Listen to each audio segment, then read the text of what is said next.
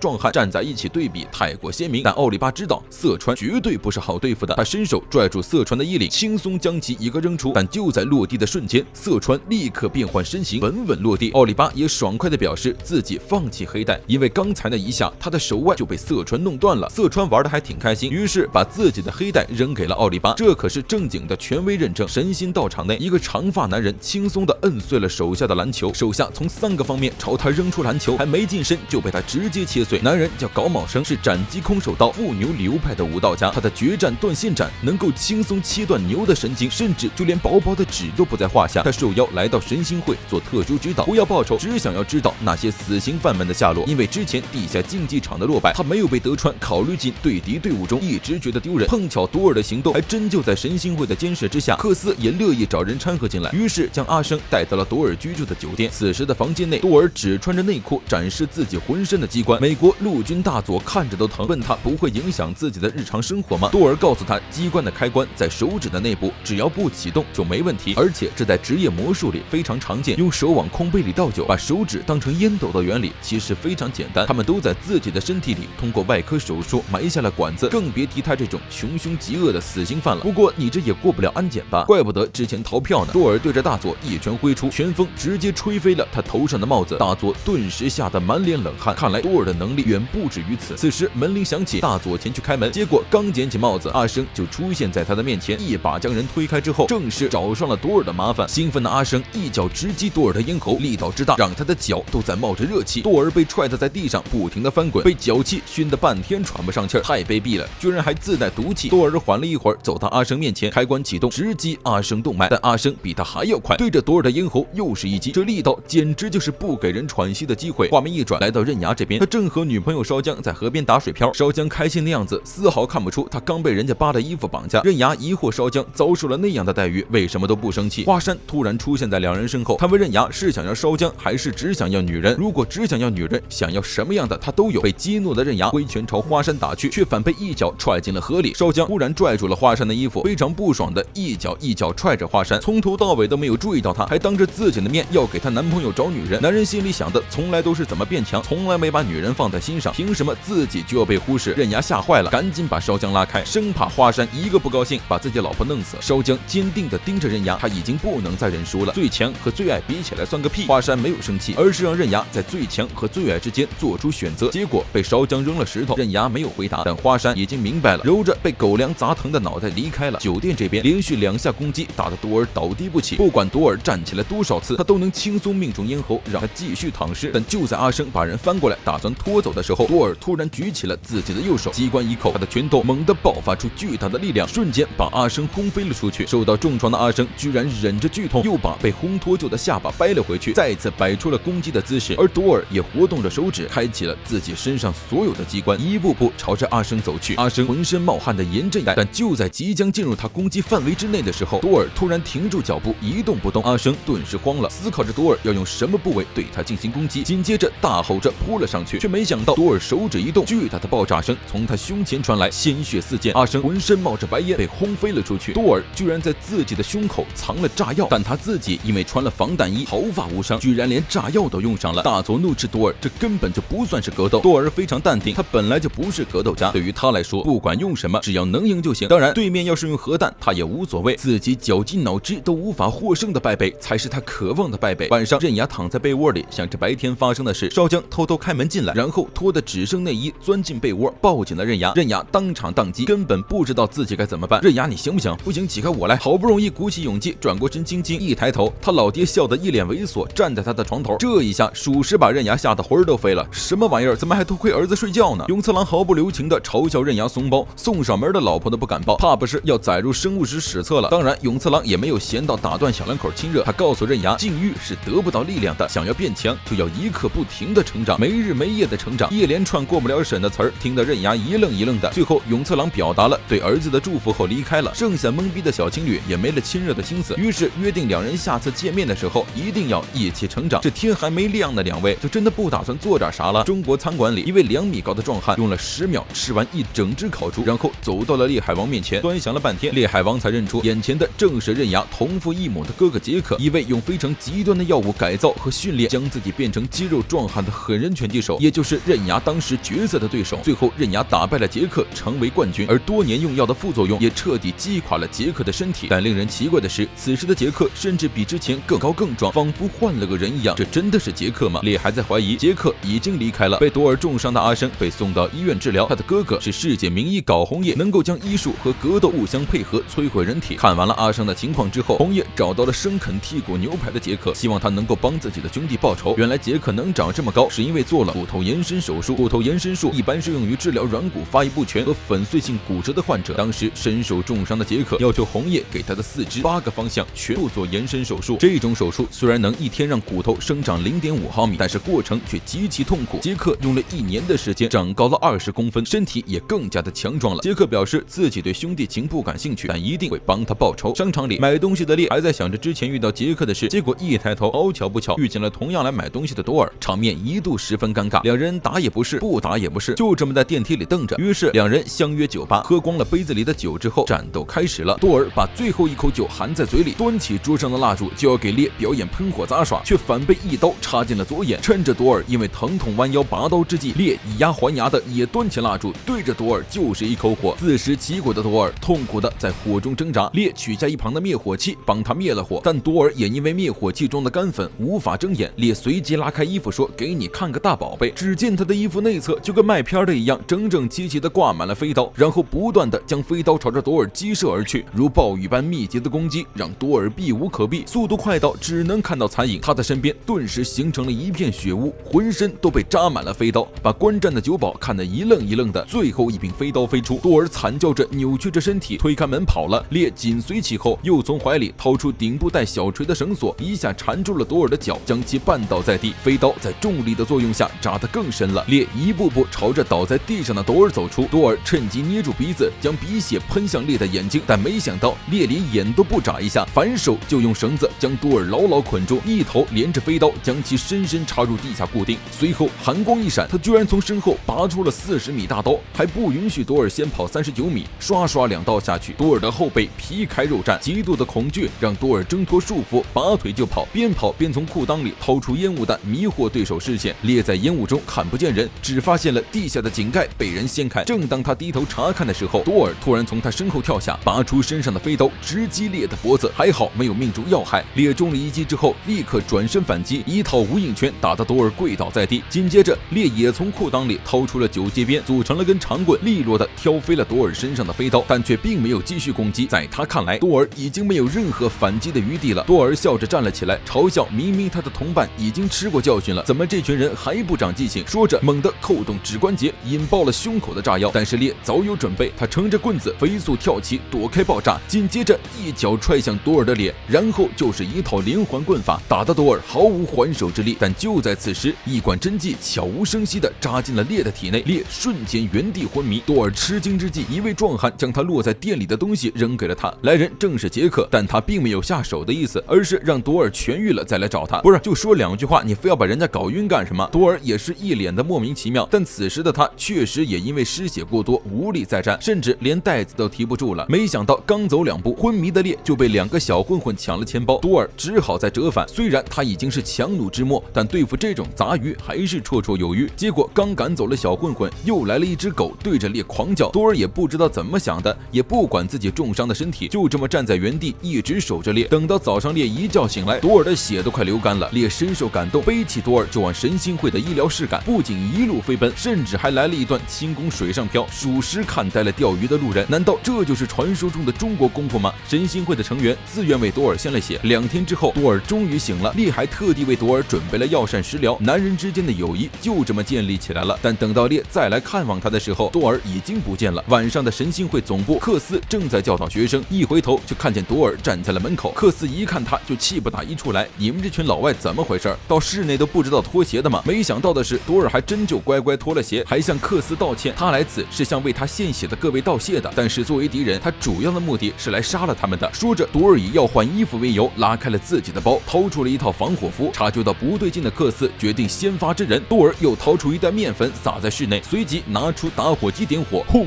剧烈的粉尘爆炸瞬间将神心会2楼夷为平地。消防车紧急赶往现场，而罪魁祸首已经悠闲的离开了，但是他没走多久就被满脸是伤的独步拦了下来。好家伙，正面被炸了脸，老哥你还没死啊？独步表示现在应该分出胜负了。他很疑惑，多尔在奥利巴和烈的手里都没讨得好，但为什么就是不认输呢？还告诉他奥利巴和烈都死了，一个被陨石砸中，一个掉进了地震的缝隙里，而独步决定亲手和多尔结束这一切，并表示多尔用什么暗器都行，他都会赤手空拳接下来。虽然多尔多次表示这次只会用拳头，但独步坚信多尔到最后肯定会使用暗器，因为他就是那种卑鄙的外乡人。这一下彻底激怒了多尔，他还真的赤手空拳扑了上去，但面对独步，他明显的轻敌了，被独步2拳下去，打得当场昏迷。等到多尔再次醒来的时候，又回到了神心会的道场，而在他面前的人正是在爆炸中被2级烧伤的克斯。好好一帅小伙，愣是被烧成了光头卤蛋。克斯问他承不承认自己输了，多尔不回答，就直接一拳上脸，可能正是印证了那句名言：我变秃了也变强了。克斯一击锤晕了多尔。等到多尔醒来，克斯继续问他认不认输，不认输就继续打，一直僵持到晚上。克斯为多尔准备了饭，吃完之后对战再次开始。明明身边就有现成的刀叉暗器，但多尔就像是变了个人一样，坚持赤手空拳战斗，却被克斯瞬间撂倒在地。克斯的拳头悬在多尔的脑袋上，他的下段刺拳能击穿3层混凝土，更别提人的脑袋。克斯最后问一次多尔，你到底认不认输？多尔倔强的闭上了眼，到死都绝不承认自己输了。克斯恨铁不成钢，毫不食言的结结实实砸了下去。这一击直接将多尔的脸锤出了一个可怕的大坑。等到多尔再次醒来的时候，克斯已经离开了。他让自己的弟子给多尔带了一句话：这场比赛是你赢了。克斯做不到再一次伤害多尔，所以自愿认输。多尔惊呆了，赢得了胜利的他却并不开心，而是找到了克斯，跪在他的门前，坦坦荡荡的承认了自己的败北。那一刻，他的心得到了解放。另一边，德川却登门拜访了日本的空手道大师国宗。这位大师在海外非常的有名望，教授的学生大多数都是警察和军人，甚至佛波勒墙上还挂满了各国高层写写的感谢状。虽然国松看上去是个独臂的干瘦老头，但他的手却如同猛禽一样，十分的可怖。空手道分为空掌、毒手、杀手、火手、护法这几种不同的派别。空掌就是能在手中制造真空。说着，国松轻轻松松的用手掌吸起了一个保龄球。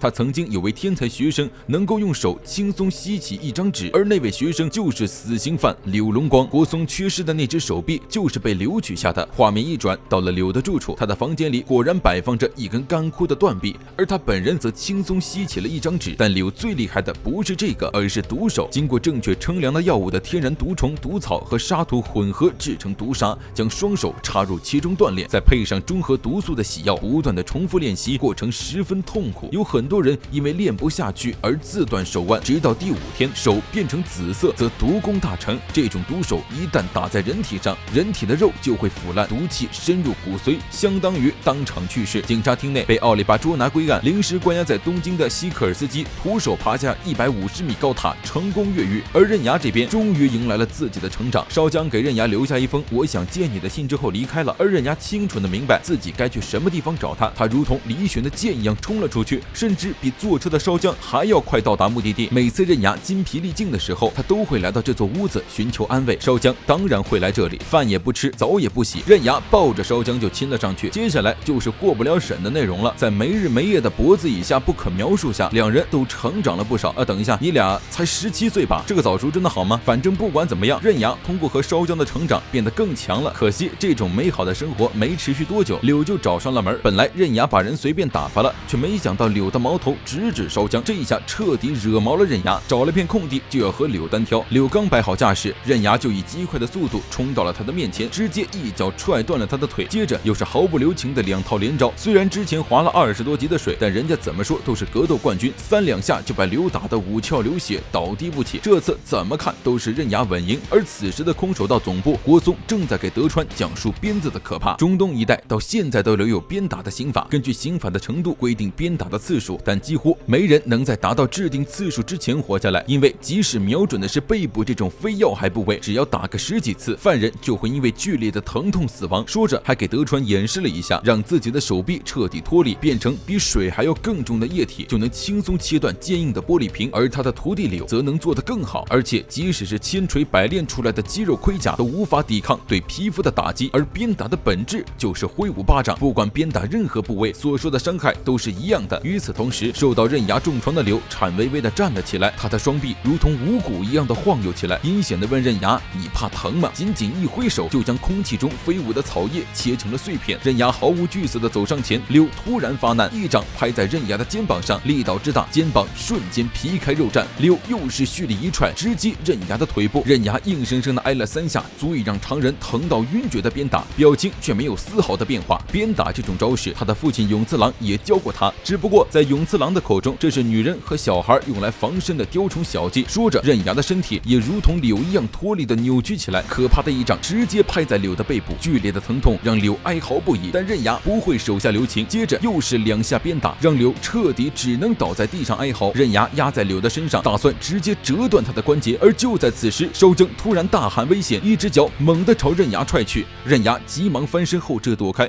而出现在他面前的正是从监狱逃走的西科尔斯基。现在的局面是2对1，刃牙的胜算不大。烧江不愧是感动日本好女友，摆起架势也要跟着上，但刃牙信心十足，他知道这2人一定打不赢他，因为到现在为止2人谁都没敢往前迈出一步。刃牙见此，径直走到西科尔斯基面前，这个俄罗斯壮汉居然害怕的退缩了。刃牙拽住西科尔斯基就是一个背摔，猛地将其甩在了柳的身上，然后刃牙又一手拎起一个人的领子，2个大耳刮子呼上去，打得2个人直翻白眼，直言要把他们打得腰都直不起来。柳也不甘示弱，不就是通过女人成长获得了比之前更强大的力量吗？搞得就跟他们没做过一样。而他心里却慌得一匹，他的毒手确确实实的打在了刃牙的身上，但为什么到现在刃牙都没有毒发？刃牙又是一巴掌呼了上去，柳急忙合掌抵挡，他的空手道将刃牙的手紧紧粘在了一起。西科尔斯基趁机挥拳偷袭，还好刃牙更快，把柳往前一推，西科尔斯基的一拳结结实实的轰上了柳的下巴。痛击对手，他一向十分在行。刃牙又是一脚踹向西科尔斯基的脸，烧江在一旁看得目瞪口呆，直呼厉害，一只手就搭上了他的肩膀。原来是花山来了。花山非常惊讶刃牙的蜕变，不过是多了一个想要保护的女人，短短几天就变强了了这么多。刃牙笑着表示，只要能保护自己和老婆，变不变强都无所谓了。不想吃狗粮的华山挠挠头，提醒他看身后。西科尔斯基和柳又颤颤巍巍地站了起来，刃牙眼神一凛，猛地向前冲去，抱起烧浆直接跑路。这操作属实把人搞懵了。就这还好，华山还在，还能继续打。结果华山白了他们一眼，转身就走。之前搞定斯别克的出场费还没给呢，他才不打。只剩下西科尔斯基和柳面面相觑，柳当场大哭出声，他这辈子都没受过这么大的气。另一边被克斯打服了的多尔决定跑路，于是在神心会的人脉下坐上了前往中东的货轮。临走之前，多尔请求克斯教他空手道，于是克斯教了他一招直拳，接着又把自己的黑带送给了多尔。两人含情脉脉，码头送别，场面非常含情脉脉。但就在还有15分钟即将开船的时候，多尔被没从刃牙手里讨到好处的柳找上了麻烦。柳大骂多尔不知羞耻，输了就算了，居然还和敌人搞在一起，说着就要亲手制裁他。多尔当然不会坐以待毙，他捏碎了墨镜向柳扔去，然后趁机一跃而起，可惜没能打中，反被柳一拳轰向了眼睛。柳拳头上的毒立刻毒瞎了多尔的眼睛，这一下他是彻底看不见了。黑暗中的多尔陷入了恐慌，突然他闻到了烟味，顿时如临大敌的开启了全身上下的机关。但那只是柳放在船头的障眼法，他自己则是出现在了多尔的身后，将克斯的黑带系成结套在了多尔的脖子上，死死勒住。拼命挣扎的多尔立刻转身一拳砸向柳的脸，可惜还是太晚了，他被一脚踹下货轮，仅靠一根黑带吊在半空。痛苦的多尔拽住黑带，奋力向上攀爬，结果刚爬上去，一直等着的柳就拔出武士刀朝着多尔的脖子砍去。在他们日本，背叛的人是要被斩首的，但令人惊讶的是，多尔居然直接用手臂挡下了这一击，鲜血四溅，但多尔的手臂却没有断，反倒是柳的刀被震碎了刀刃。原来多尔连骨头都是植入的钢骨，不死心的柳又是一刀砍下。这一次的多尔选择了直接放弃，放开双手掉进了海里，久久没有浮上海面。柳见此转身离开。此时的俄罗斯，一开始被西科尔斯基打得半死的那位俄罗斯英雄加连正在医院养伤，身体上的创伤已经好了，但他只要一想到那天晚上的西科尔斯基，就止不住的浑身颤抖。当初关押西科尔斯基的地下监狱正在进行着一项测试，他们让监狱里的犯人像西科尔斯基那样徒手爬上100米的光滑弹道。犯人吐槽自己又不是壁虎和猴子，除非他是能用4肢抓着指甲盖大小的螺母，倒吊着读完一本短篇小说的变态，才有胜算从这地方爬出去。犯人嘴里的变态在东京街头遇见了刃牙的哥哥杰克，2米多高的身材让西科尔斯基心里发怵。两人找了一间厕所直接开打，壮汉、厕所、肉搏，听上去就非常劲爆。杰克首先挥着拳头冲了上去，西科尔斯基踩着便池跃起，一把握住天花板上的喷水器，对着杰克的脸就是一拳，然后又是一脚擦伤了杰克的脸颊。杰克不慌不忙，趁着西科尔斯基再次踹过来的时候，一把拽住他的脚腕向下拉。西科尔斯基死死拽住喷水器，苦苦支撑，一脚又一脚的踹在杰克的脸上。杰克挥起一拳正中西科尔斯基腹部，将其带着喷水器锤了出去。西科尔斯基跑出厕所，躲进了旁边的电话亭内，不知道是不是要变身超人，杰克也跟着钻进去。原本就在电话亭里给老婆打电话的可怜社畜天降横祸，进退两难。在这种狭小的空间里，杰克的身高优势无法伸展。西科尔斯基挥出一拳直击杰克面部，接着又是一记上勾拳，然后用肘部疯狂锤击，一招又一招，打得杰克根本无法还手。却没想到杰克突然挥起一拳，直接洞穿了他身后的玻璃。西科尔斯基顿时明白自己根本赢不了，急忙夺门而逃，却被杰克一拳轰了回来。接着又是一阵猛烈的还击，电话亭在地上不断的翻滚，一阵滚动之后，西科尔斯基和那位可怜的路人晕了过去。杰克走出电话亭，朱寿带着手下已经在外面等候多时了。大哥，你还没死呢？明白了，这个番永远都打不死人。朱寿之前被西科尔斯基打得哭爹喊娘，所以非常感谢杰克。手下们将电话亭绑上，推进货车运走。在车子的颠簸中，西科尔斯基从黑暗中醒来，一脸懵逼的回忆着到底发生了什么。突然见车子停了下来，他感到眼前一亮，他居然被连人带车送到了地下竞技场上。观众席上人声鼎沸，杰克把西科尔斯基叫下场，德川走了上来。这次比赛是西科尔斯基和杰克的肉搏战，当然西科尔斯基作为死囚不遵守规则也可以。终于明白过来的西科尔斯基笑着表示，那就开始吧。德川也笑了，比赛早就开始了。对面的杰克不知道什么时候脱掉了衣服，这一幕让他不由得想起了之前的管刚。当时管刚表示，只要有人喊一声，比赛随时开始，而西科尔斯基出现将他暴打一顿，表示要别人喊开始的比赛根本算不上正戏。而这句句话如今却报应在了他的身上。看着杰克恐怖的肌肉，希克尔斯基突然大吼出声，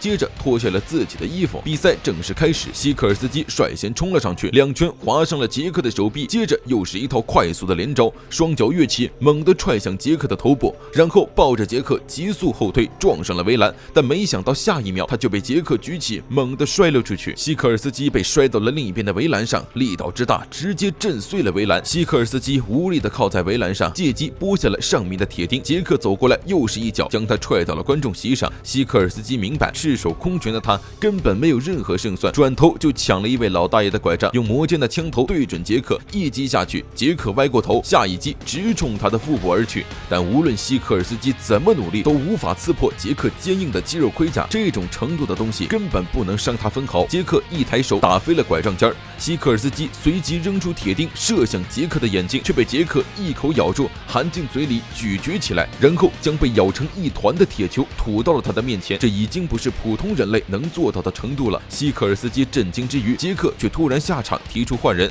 代替杰克上场的是一位看上去非常憨厚的老好人。但就是这么一位憨憨，曾将修行时期的刃牙逼到假死的地步。他就是环境利用斗法大师盖亚。格斗到一半突然换人，更何况上场的还是一位普通人，观众们都非常不满意，叫嚣着让盖亚下场。盖亚不慌不忙，一声惊天大吼震碎了场上的灯，现场顿时鸦雀无声。希克尔斯基甚至因为这一下短暂的失聪了。盖亚问这里是不是用什么战斗都可以，说着就掏出一把匕首，猛地向希克尔斯基扔去。匕首擦着希克尔斯基的脸颊，刺入了他身后的石板上，锋利的刀刃划破他的脸颊。希克尔斯基愤怒地朝盖亚扑去，盖亚又掏出一把手枪，对准希克尔斯基脚下的地面就是一下。这一上场又是刀又是枪的，但盖亚没打算在格斗中用上他们，他只会利用自己所处的环境进行格斗。说着，盖亚掀起地上的沙子朝希克尔斯基扬去，希克尔斯基的身上顿时扎满了沙子里的牙齿，就算是一盆水到了盖亚的手中也是一种武器，更别说格斗场的沙子里混杂了指甲、牙齿的这类硬物，那简直就是杀人的兵器。盖亚再次抓起一捧沙子扔向希克尔斯基，沙子中的牙齿就如同散弹枪一样狠狠地打在了希克尔斯基的身上。盖亚抓起一捧又一捧的沙子，不断地朝希克尔斯基扔去。在这种猛烈的攻势下，他只能被动防御，身上的伤口也越来越多。扔了几下之后，攻击停止了。盖亚脱掉上衣，捧起沙子，不断地将沙子扔向空中。格斗场瞬间扬起了大量烟尘。这一破坏环境的行为遭到了观众的强烈谴责，但很快他们就找不到谴责对象了。盖亚整个人都在沙尘中消失了，或者说他用沙子包裹住全身，完美的隐藏在了环境中，看不到敌人的希克尔斯基马上就急了，滚滚的沙尘将他包围，一只手拽住他的鼻子戏弄，但等他挥拳的时候人又没了，气得希克尔斯基大声质问盖亚为什么不能像个男人一样堂堂正正的战斗，下一秒就被一脚踢中了小兄弟。希克尔斯基武当跳脚，抬头一看，盖亚就悠闲的倚着栏杆嘲笑他，他们之间可不是格斗战，而是赌上自己一切的生存战。盖亚走到希克尔斯基面前，人又同沙尘一样消失了，他要告诉希克尔斯基暴力的真正可怕之处。希克尔斯基慌得一匹，不停的左顾右盼，试图寻找盖亚的踪迹，但还没等他看清楚，盖亚就一拳揍向希克尔斯基，紧接着又是一脚直踢腿骨，但两下之后盖亚就停止了攻击，而是不停的挑逗着慌乱的希克尔斯基，这是他给出的信息，我能随时随地的杀死你。然后又是一脚踹得他小腿皮开肉绽，希克尔斯基抱着腿哀嚎，下一秒就被盖亚戳瞎了眼。这一下盖亚连隐身都不用了，光明正大的出现在了他的面前，一脚正中裆部，似乎听到了某种东西碎裂的声音，希克尔斯基疼得跪倒在地。盖亚告诉他自己10秒攻击一次，而已经瞎了的希克尔斯基将在黑暗中每10秒都要遭受到一次攻击。说着，盖亚就开始了倒数。陷入黑暗的希克尔斯基根本无法预测盖亚的攻击方向，只能站起来胡乱的挥拳抵挡，但根本无济于事。盖亚一脚又一脚的将其踹倒在地上，彻底陷入绝望的希克尔斯基只能浑身颤抖的抱头缩在地上，只能任由盖亚的一次又一次攻击，最后只能大喊认输，朝盖亚求饶。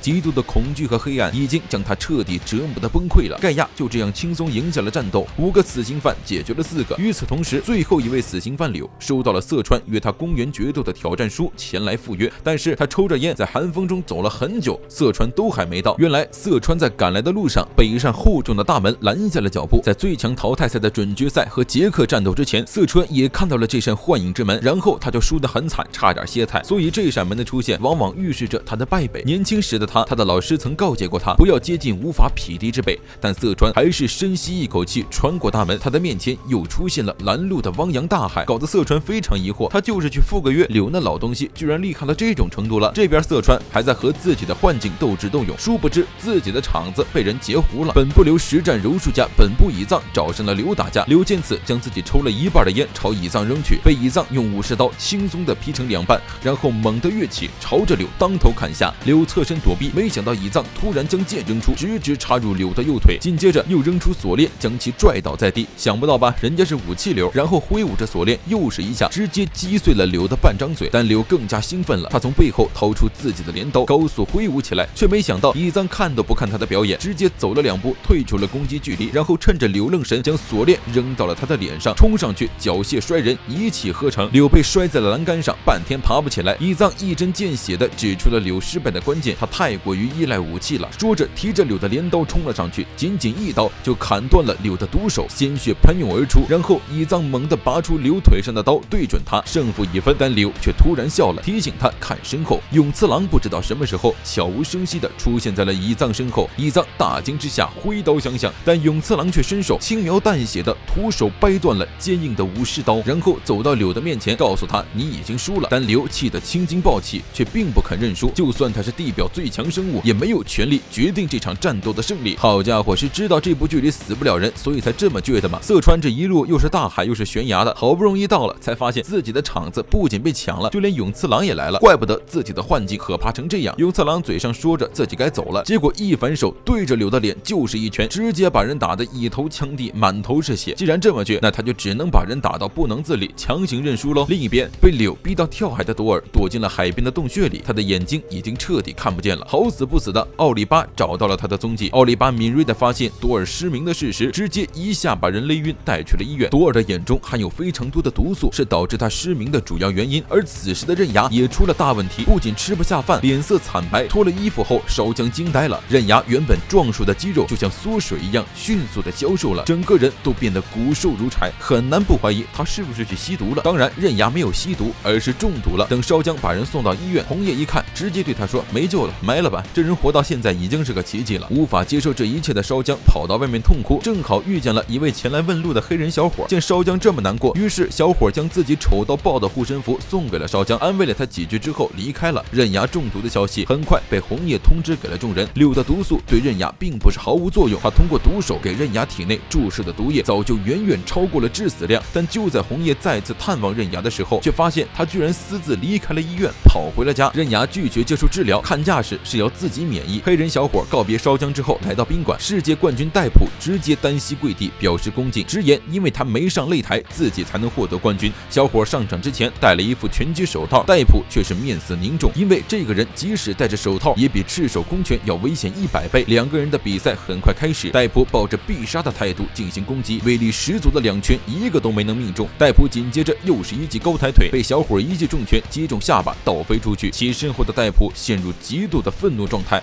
猛地冲上去又是一记高鞭腿，然后抓住小伙的裤子就是一招擒抱，但小伙根本没给他这个机会，又是一记重拳直击戴普下巴，然后又是2拳，直接把世界格斗冠军打得失去意识。另一边，日本的记者开车来到美国的一座豪宅，前来采访20世纪最伟大的拳击运动员穆罕默德·阿里。但此时的阿里已经非常虚弱，浑身颤抖，还流着口水。但当正式开始访问的时候，阿里突然停止了颤抖。他问记者认不认识一个叫范马永次郎的人，记者惊呆了，阿里为什么会提起这位可怕的食人魔？而在日本东京，记者口中的食人魔则是见到了那位将戴普打趴的黑人小伙，也就是阿里的儿子小阿里。阿里是一位非常传奇的人物，他认为金牌毫无价值，而把他扔进水里，转身投入到职业赛中，在媒体面前辱骂对手，扬言3天之内打败他。随后言出必行，之后由于逃避征兵被剥夺了头衔，转而参与黑人解放运动，3次重登拳王宝座，创下运动领域的各种传说。但就是这么一个神人，嘴里却说出了永次郎的名字。1976年，当时的阿里在日本和职业摔跤手们进行世纪大战，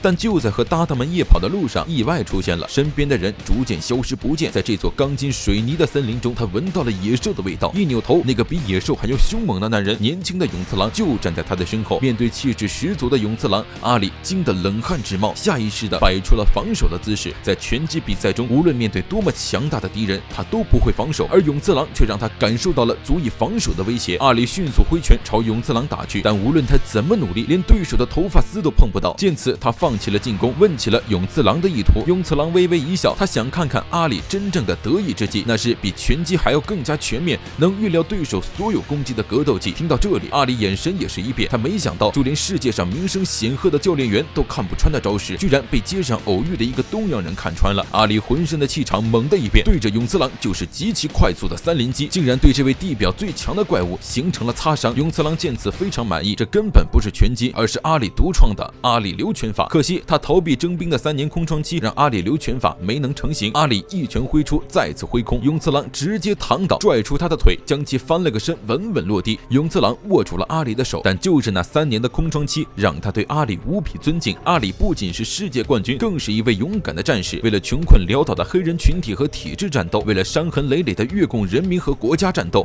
顺便提一下，阿里逃避兵役的那几年正是越南战争时期，他遇到永次郎的前1年，战争刚刚结束。阿里为各式各样的弱势群体斗争，是无力之人的希望。但即使永次郎毫无敌意和恶意，阿里也开心不起来，因为永次郎让他认识到了自己的渺小。永次郎追上转身离开的阿里，即使斗争只能带来绝望，他还是很佩服阿里对抗人种歧视，甚至是国家的坚韧意志。当阿里问起永次郎的梦想，永次郎说他想要力量，通过单纯的肉体力量成为地球上最强大的人，就连大国的武器都不放在眼里。震惊于永次郎的远大志向，阿里一转态度，请求他能够和自己的儿子见面。就这样，两人正式相识了。永次郎到底对阿里的儿子产生了什么影响？危在旦夕的刃牙又该如何？小伙伴们记得点赞关注，我们下期再见。